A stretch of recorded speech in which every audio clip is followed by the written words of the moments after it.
তই কি কৰিব ওলাইছ এয়া এনেকৈ গাঁত খান্দি লৈছ লগতে এওঁকো লৈ লৈছ মানুহ এটাও লৈ লৈছ লৈ পিনে তই এয়া কি কৰিব ওলাইছ মানে এনেকৈ গাঁত খান্দি এইটো হৈছে আমাৰ ভাৰ্মি কম্পোষ্ট এইটো আমি যিটো লাইন লাইন গোবৰ বনাইছোঁ সেইটো এটা ভাৰ্মি কম্পোষ্ট বুলিকে কওঁ এইটো যিটো আমি ৰাসায়নিক সাৰ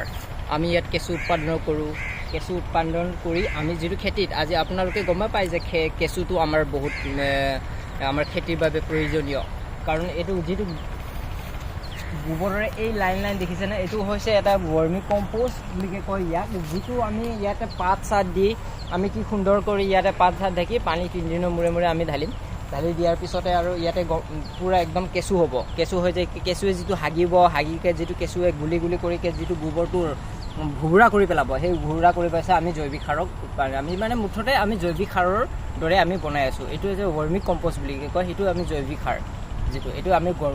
ভাৰ্মি কম্পোষ্ট যিটো আমি খেতিৰ কাৰণে ইউজ কৰিব পাৰোঁ ব্যৱহাৰ কৰিব পাৰোঁ এইটোৱে হৈছে এইটোকে ভাৰ্মি কম্পোষ্টৰ লগতে আমি 3জন লেবাৰ লৈছোঁ তেখেত আছে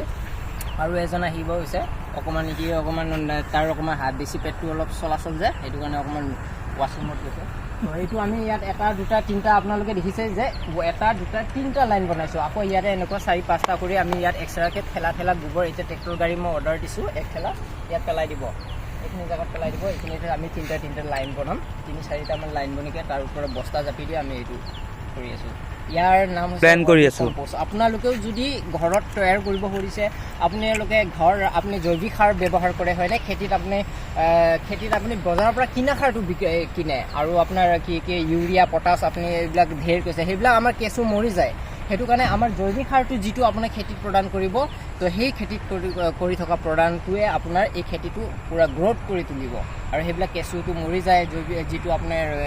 ইউৰিয়া পটাছ এইবিলাক আপোনাৰ খেতিত দিয়াৰ লগে লগে কেঁচুবিলাক মৰি যায় এতিয়া খেতিটো হয়তো চব্জি খেতি ভাল হ'ব পাৰে কিন্তু ভিতৰত যিটো মাটিটো একেবাৰে বেয়া কৰি পেলায় সেইটো কাৰণে এইটো খেতিৰ যিটো ভাৰ্মি কম্পোষ্টটো আপোনালোকে যেতিয়া খেতিত ব্যৱহাৰ কৰিব তেতিয়া আপোনাৰ কি হ'ব খেতিটো উৎপন্ন হ'ব মাটিটোও ঠিক থাকিব আৰু কেঁচু যেতিয়া থাকিব তেতিয়া আমাৰ খেতিও ভাল হ'ব